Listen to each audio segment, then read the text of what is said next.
YouTube. Once again, it's Kennard Vernon Stewart here for the podcast. Auburn Football Sports Talk. Go ahead and like the video, comment, and subscribe to the channel. And as always, it's great to be an Auburn Tiger, War Eagle. Of course, most of you all know, well, at least all of the Auburn fans know, that there has been a coaching change with Bryan Harsin. That is no new news. That is trending all over social media. Doing another CarCast here on Vernon Speaks Sports Auburn. Now, of course, you guys had to know that there were going to be a lot of changes made. No way possible that Bryan Harsin was going to retain the full staff at Auburn for various reasons. Now, I want you guys to think about this, especially some of you all who are in business and who might be, leaders or managers or things of that nature. Would you want, let's just say, if you've been successful, no matter where you're at, because I know if I could have taken all of my staff with me when I got promoted, I would have done so. Why would you do that, though? A lot of folks, Auburn fans, are getting a little bent out of shape saying, well, Bryan Harsin is going to clean house and all that stuff.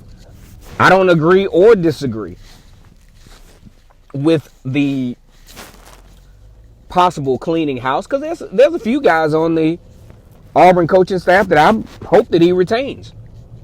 However, if you have a set direction, you know where you want to go with your program, and if you have some guys that you trust and you know their work ethic, it's all about knowledge. It's all about trust. You know these guys. Bryan Harsin does not necessarily know the regiment of the coaching staff that is currently there. And that just has to be respected. And it happens with every coaching staff. Now, you guys, a couple of weeks ago, you were calling for Gus Malzahn's head. You were ready for him to be fired. Now he's fired. But now we don't want to accept the consequence that comes behind the leader being gone. Let's just say, for example, Kevin Steele. Kevin Steele was a pretty decent defensive coordinator. He had his rough spots, especially back in 2018 between Mississippi State and the end of the season, where he was giving up about 400 yards per game. Then you look at this season where, the defense was really, really challenged, to say the least, for a lot of reasons, though. Of course, you lose your middle linebacker, KJ Britt, and you lose Marlon Davidson and Derek Brown from the year prior. So, yeah, there are going to be some challenges there. But schematically, does Kevin Steele's defense schematically fit with what Kevin Harsin is trying to do? Those are the questions that we have to ask. Let's look at the offensive side of the football field. I look at Kevin Harsin's version of offense, and I look at Chad Morris. It's not even close as far as whether Chad Morris will be compatible schematically with Bryan Harsin. So don't be shocked that there are some changes there. I think what the Auburn fan base has to do, all of the Auburn fan base that have nothing to do with decision making, what you got to do, you got to let this thing play its course. If this guy's going to be successful, he's going to have his staff members, the guys that he feels comfortable with. If not, it's not going to work, because it doesn't even make fiscal sense for a guy to come out of nowhere, retain the staff that is already there, that have contributed to what you guys consider as mediocre, 8-5, 7-6, 8-5, 9-4, 10-4. Gus Malzahn didn't do this alone. The staff that is there has contributed to the result that Auburn has gotten. And for you to knock this man for wanting to bring some guys that he knows that are tried and true in his vantage point, I think it makes sense. Now, there's a couple of guys that I hope he retains, like I said before. I really do. And I think he will at least retain one of them. Now, he's already hired a co-defensive coordinator, which I think is pretty interesting.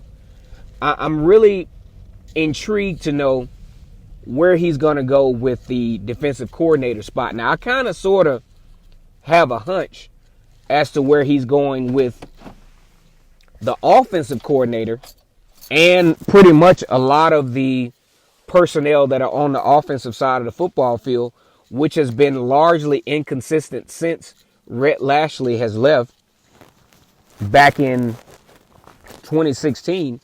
The offense really hasn't, it really wasn't all that then, even with Rhett Lashley, but it definitely has become, somewhat of a downward spiral.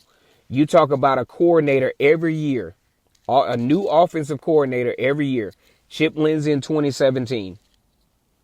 Chip Lindsey again in 2018. Then you bring in Kenny Dillingham in 2019 after Gus Malzahn and Chip Lindsey couldn't see eye to eye. I don't care what y'all say, that was the result. Then you have Kenny Dillingham leaving to go with Mike Norvell down in Florida State. Bringing on Chad Morris. Still not getting a good result. So you have to ask yourself, is change what is change overall? Yeah, the head coach is a great start. But coordinators, position coaches is what makes all of the difference. That's just like hiring the president you want. I mean, that's just like voting in the president you want.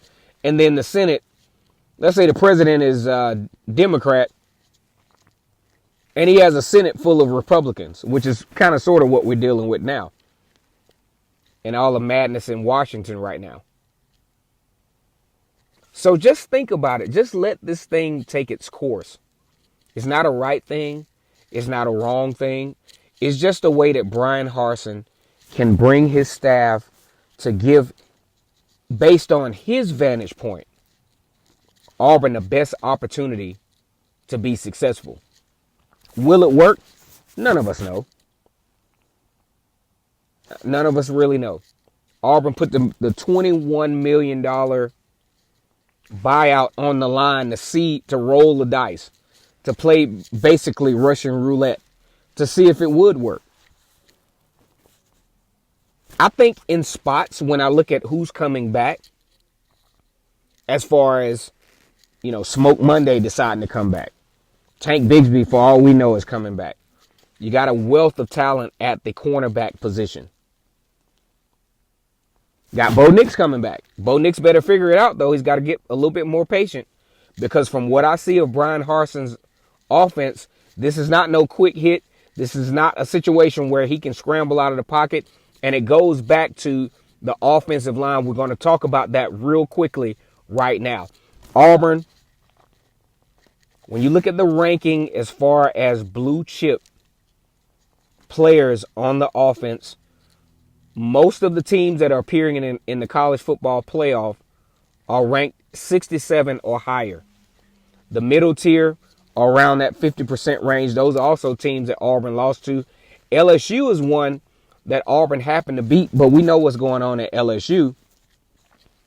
But Auburn ranks in the 20 percentile of blue chip players on the offensive line. What does this tell you? When you look at the numbers, when you look at the reality, if you don't recruit well at the offensive line, you're not going to win. Or you're going to win, but you're going to be 8-4. You're going to be 8-5. You're going to be average. All of the teams, even Texas A&M, who beat North Carolina, a lot of folks didn't give those guys a shot. But they have the Maroon Goons, and they won. They play pretty well on defense, and they won. If you don't win the line of scrimmage or come close, you're not going to win. You're not going to win at a high level. You'll make it to the Birmingham Bowl. You'll make it to the Belk Bowl. You'll make it to the Citrus Bowl. You'll make it to the Music City Bowl. But you're not going to be a team. And I think Auburn, with their namesake, with their tradition, with their ability to bring talent into the fold, they are a team college football playoff be damned. Yeah, I mean, it's hard to get there. You got to win your conference. You got to do all these other things to get there. But Auburn is the kind of team that has the potential to consistently compete for a SEC West championship, an appearance in the SEC Conference Championship, albeit you got to do it with Alabama and LSU, teams that recruit on a high level nationwide.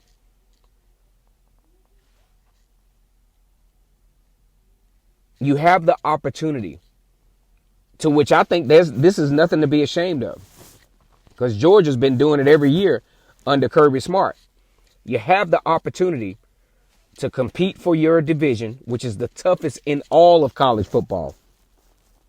LSU, Texas A&M, Alabama, now Ole Miss, now Mississippi State can sneak up on you and beat you. I think as a lofty goal, you're looking at competing for the SEC West Division Championship with an opportunity to go to the SEC Championship game. Not necessarily worst case scenario, but making it to a New Year's Six bowl. That's a money bowl. That's a bowl that gets you some pretty good exposure. High end goal, make it to the SEC, win the SEC West. Make it to the SEC championship game, probably with a rematch against Georgia or Florida right now, because that's all you got over there. And then let the chips fall as they may. That's what you're looking at. And maybe you have a coach that has a vision, that believes in Auburn, that believes in the concepts of Auburn, that could actually win over the fan base, unlike Gus Malzahn. From what I saw, he didn't even make an attempt. He was a player's coach for sure. But as far as gaining some rapport or some give a damn with the Auburn fan base, never happened. As the CEO of a football team, excluding Nick Saban don't give a shit. He wins every year, so hey, you just gotta take it for what it is. But where Auburn is right now, I think Kevin Harsin is getting off to a good start by just trying to win over the fan base, because that has been a challenge. Whether you guys like to care to believe it or not, you all did not trust Gus Malzahn. You did not like Gus Malzahn, and you wanted him gone. Now, this is what you got. This is the bed that Auburn has to lay in. And hopefully the covers don't have a lot of debris in them at this point.